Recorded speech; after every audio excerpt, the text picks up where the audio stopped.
महामहिम राष्ट्रपति के अभिभाषण पर धन्यवाद का प्रस्ताव पेश हुआ है, उसके समर्थन में बोलने के लिए खड़ा हुआ।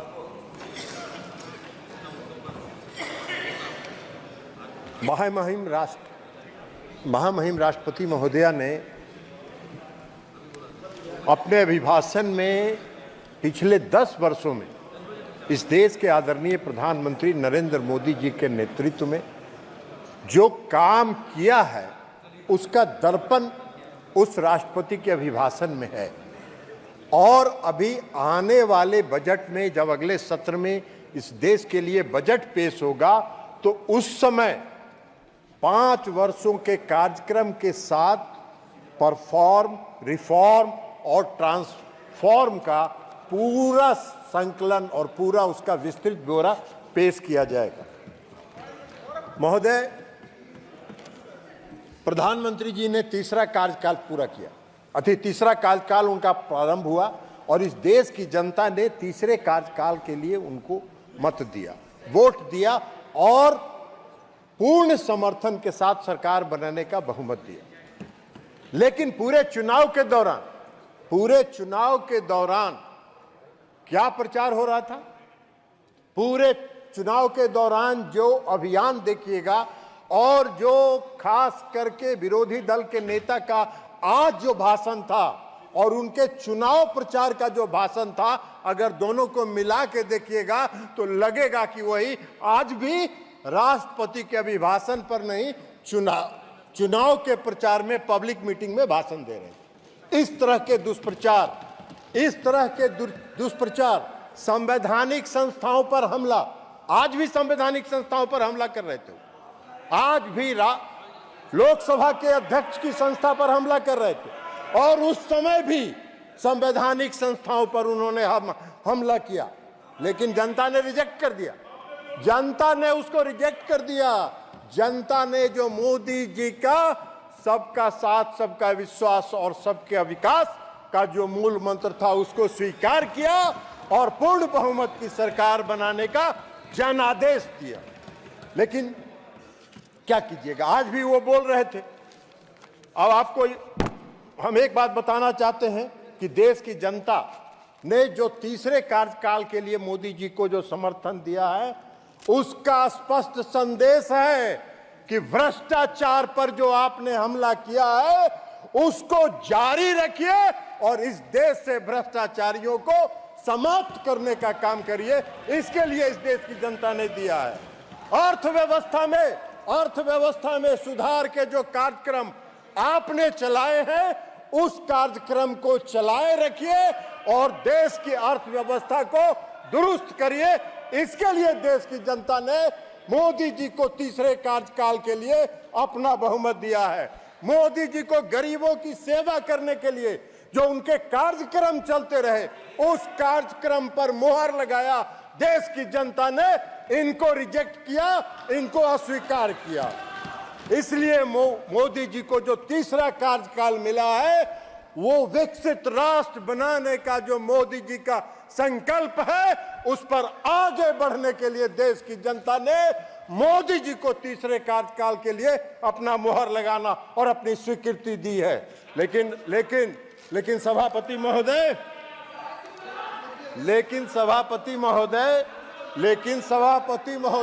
1971 का चुनाव हो रहा था।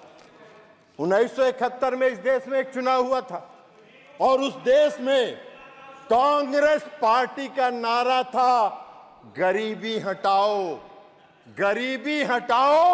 देश बचाओ। जनता ने भरोसा कर लिया, जनता ने इन पर भरोसा किया।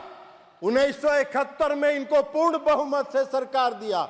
लेकिन 3 साल के बाद 1974 में इस देश में लोकनायक जयप्रकाश नारायण के नेतृत्व में आज तक के आजाद भारत का सबसे बड़ा जन आंदोलन हुआ, क्योंकि इन्होंने जनता से किए गए वादे को नहीं निभाया।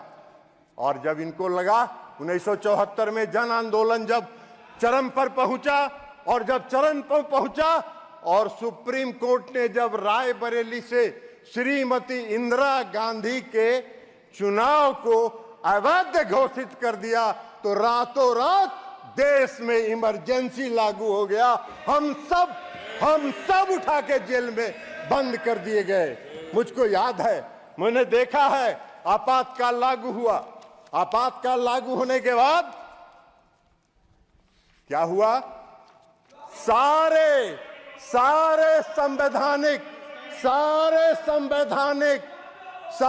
संवैधानिक और देश की जनता का जो फंडामेंटल राइट था, वह राइट बंद कर दिया गया। किसी को बोलने का हक नहीं था, किसी को चिल्लाने का हक नहीं था, किसी को कुछ भी एक शब्द बोलने का, प्रेस की आजादी पर लगा दिया गया। हम सब लोग उठा के जेल में बंद कर दिए गए। मैं भी रहा हूं, जेल में उठा के बंद कर दिया गया।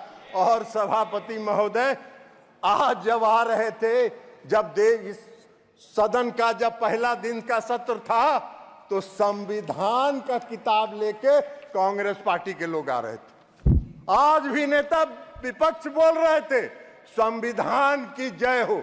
अरे जिस व्यक्ति ने और जिस पार्टी ने इस देश के संविधान का धज्जी उड़ाया हो, जिस पार्टी ने इस देश के संविधान को चकनाचूर किया हो, जिस पार्टी ने इस देश के संविधान को कलंकित किया हो, उसको संविधान लेके सदन में आने का क्या हक है और संविधान की बात करने का क्या हक है? उनको कोई हक नहीं है संविधान के बारे में चर्चा करने का। सारी जिंदगी कांग्रेस पार्टी ने संवैधानिक संस्थाओं को, संविधान को समाप्त करने का काम किया है। पूरा इमरजेंसी इसका गवाह है। किसी को कोई साहस नहीं था, कहीं नहीं। और ये सत्य है और सत्य सुनने की आदत डालिए, सत्य जानिए, सच्चाई।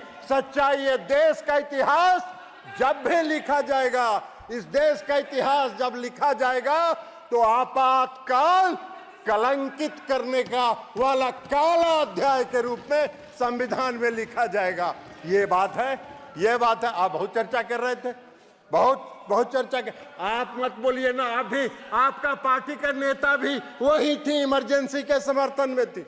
ममता बनर्जी भी उसमें कांग्रेस पार्टी में थे और इमरजेंसी का समर्थन कर रही थी। आप मत बोलिए सौगत राय साहब, हम लोग भुगते हैं, हम लोग ने पीड़ा सही है, हम लोग को दर्द मालूम है। इसलिए आप भी चले जाइए, 2-4 बार बन जाइएगा बंगाल में, चिंता मत करिए। अभी तो खाली कानून का किताब लेकर खड़ा हो जा रहा है, इसलिए खाली टिकट आपको देके लोकसभा का मेंबर बना दिया जा रहा है। तो इसलिए खाली संविधान पढ़ते रहिए, संविधान दिखाते रहिए। संविधान से कोई लेना देना आप लोग का है नहीं, संविधान से कोई मतलब आप लोग का है। और कई पार्टियां हैं इस सदन में, वो भी लेके आए, संविधान की प्रति साथ में लेके आए। डीएमके पार्टी या आपको समाजवादी पार्टी, खैर समाजवादी पार्टी और डीएमके पार्टी को संविधान लेके सदन में आने का हक है। इसलिए कि मुझको याद है कि जब इमरजेंसी लागू हुआ, तमिलनाडु में श्री करुणानिधि साहब के नेतृत्व में सरकार थी और इस कांग्रेस पार्टी ने करुणानिधि के सरकार को बर्खास्त कर दिया और सबको उठा के जेल में बंद कर देने का काम किया। लेकिन आज डीएमके के लोगों को, समाजवादी पार्टी के लोगों को की मजबूरी है कि कांग्रेस पार्टी के साथ साथ संविधान का लेके चले, लेकिन घूमिए, साथ रहिए जरूर, लेकिन संविधान को ध्वस्त करने वाले पार्टी का समर्थन मत कीजिए। यह हम आपसे आग्रह करना चाहेंगे। कांग्रेस पार्टी का एक बात, अरे जदयू का बात काहे के लिए करेंगे, देश का बात कर रहे हैं। तो आपका नेता तो भाषण कर रहा था, मंच वाला पॉलिटिकल भाषण कर रहा था, जैसे लगता है कि पब्लिक मीटिंग में बोल रहा हो। आप वही चाह रहे हो। इस देश में जॉर्ज फर्नांडिस एक नेता थे। जॉर्ज फर्नांडिस एक ऐसा नेता था जिसकी देशभक्ति रोम रोम में भरी हुई थी। इमरजेंसी के दौरान जॉर्ज फर्नांडिस को कितना कलंकित करने का काम, प्रताड़ित करने का काम और अपमानित करने का काम इन लोगों ने किया। और ये संविधान की बात कर रहे हैं, ये संविधान की रक्षा की बात कर रहे हैं। बड़ा आश्चर्य हो रहा है हम लोग। तो इसलिए संविधान की बात तो मत करिए। और खास करके नेता विरोधी दल का परिवार को कौन संविधान की बात करने का हक है? नेता विरोधी दल का परिवार संविधान विरोधी है। काला अध्याय में आपके परिवार का इतिहास लिखा जाएगा, इस देश के इतिहास। इसलिए आप वो करिए। अध्यक्ष महोदय, सभापति महोदय, पूरे चुनाव प्रचार के दौरान इन्होंने इस देश की चुनाव प्रक्रिया पर प्रश्न चिन्ह खड़ा किया। इस देश की चुनाव प्रक्रिया पर प्रश्न चिन्ह खड़ा किया। ऐसा घूम घूम के प्रचार करते रहे जैसे लगता है कि देश में चुनाव निष्पक्ष हो ही नहीं रहा। पूरे दुनिया में देश को कलंकित करने का काम इन लोगों ने किया। बीच बीच में सुप्रीम कोर्ट जाते रहे चुनाव आयोग को और ईवीएम मशीन को चुनौती देने के लिए। और अगर ईवीएम खराब है तो सौगत राय जी, ममता दीदी का सरकार बंगाल में कैसे बन गया? हिमाचल में आपकी सरकार कैसे बन गई? कर्नाटक में आपकी सरकार कैसे बन गई? तेलंगाना में आपकी सरकार कैसे बन गई? अगर ईवीएम खराब है तो जब आपको मिल जाए तो बड़ा आनंद में, और जब हारने का बारी आए तो ऐसा शो करिए कि जैसे लगता है कि निष्पक्ष चुनाव नहीं हो रहा है, बेईमानी से कोई जीत रहा है। अरे देश की जनता कभी आप पर भरोसा नहीं करेगी। बैलेट पेपर जब चुनाव होता था हम लोगों ने देखा, बैलेट पेपर से जो चुनाव होता है हम लोगों ने देखा, एक एक थाक बैलेट बॉक्स से बैलेट पेपर निकलता था, थाक जिस पर कोई वोटर का दस्तखत नहीं, कुछ नहीं, और उसी की गिनती होती थी। और यही प्रक्रिया आप चलाते रहे और सत्ता का आनंद लेते रहे, देश के संविधान का धज्जी उड़ाते रहे। वही आज भी चाहते हैं। नरेंद्र मोदी जी की सरकार इसको कभी स्वीकार नहीं करेगी। इस देश की जनता का भरोसा नरेंद्र मोदी जी पर है। तो इसलिए आप इस पर चिंता मत कीजिए। और इसके साथ साथ मैं आपको, और याद है ना, आपने देखा था, अभी बोल भी रहे थे, कोई स्पीकर बोल रहे थे, आप मोदी जी पर आरोप लगाते हैं कि संविधान की धज्जी उड़ा रहे हैं। कौन से संविधान की धज्जी उड़ा रहे हैं? अरे मोदी जी तो जिस दिन एनडीए की बैठक थी, इस बार तीसरे कार्यकाल में भी, तो मोदी जी जब संविधान सभा के सेंट्रल हॉल में आए तो सबसे पहले उन्होंने जाके देश के संविधान का नमन किया। और जिस व्यक्ति ने देश की संविधान का नमन करके अपने नेतृत्व पर और देश की बागडोर संभाली हो, उससे संविधान को खतरा नहीं है।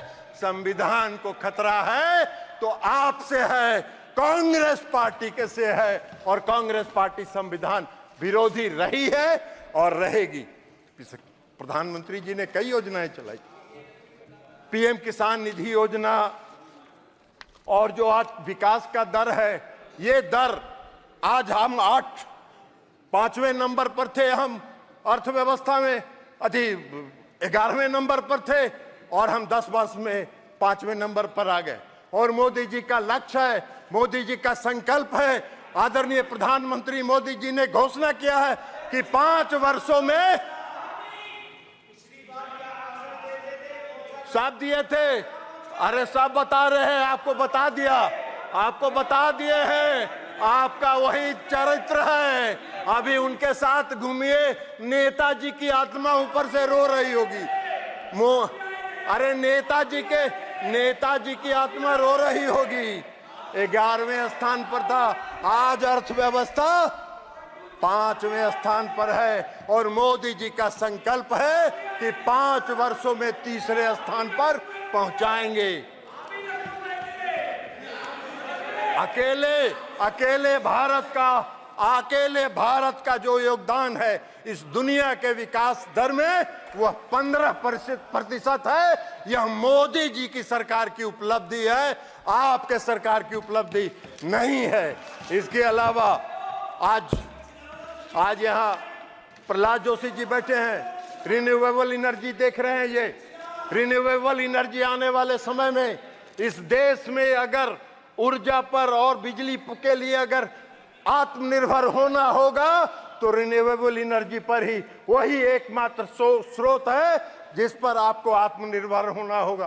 थर्मल से आपकी जरूरतें पूरी हो सकती हैं अभी तत्काल, लॉन्ग रन के लिए वह उचित नहीं है। और जो पीएम सूर्य घर मुफ्त बिजली योजना प्रधानमंत्री जी ने चलाई है, उससे इस देश के बिजली का उत्पादन सोलर प्लेट के माध्यम से बढ़ेगा, और जब बढ़ेगा तो देश बिजली के क्षेत्र में आत्मनिर्भर होगा।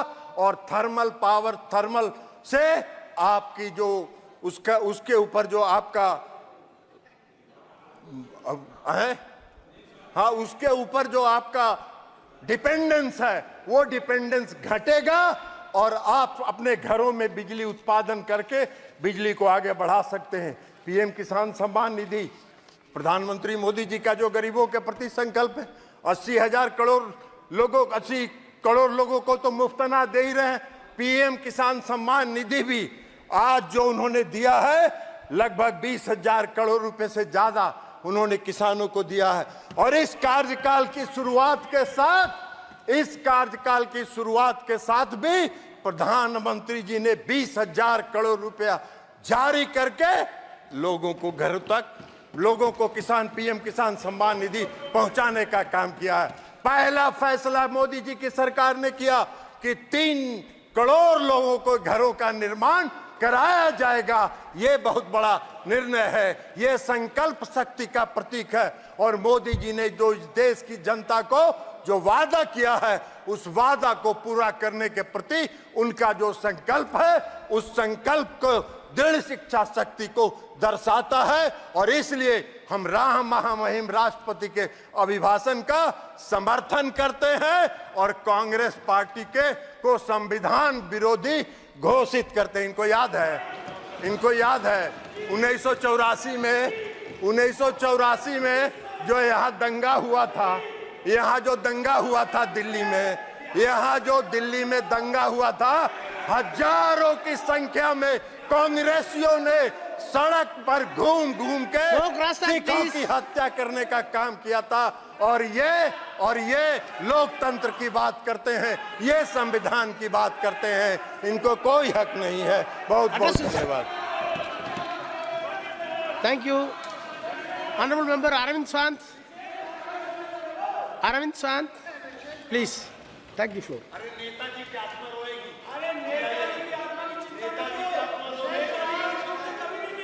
Honorable Chairman, sir.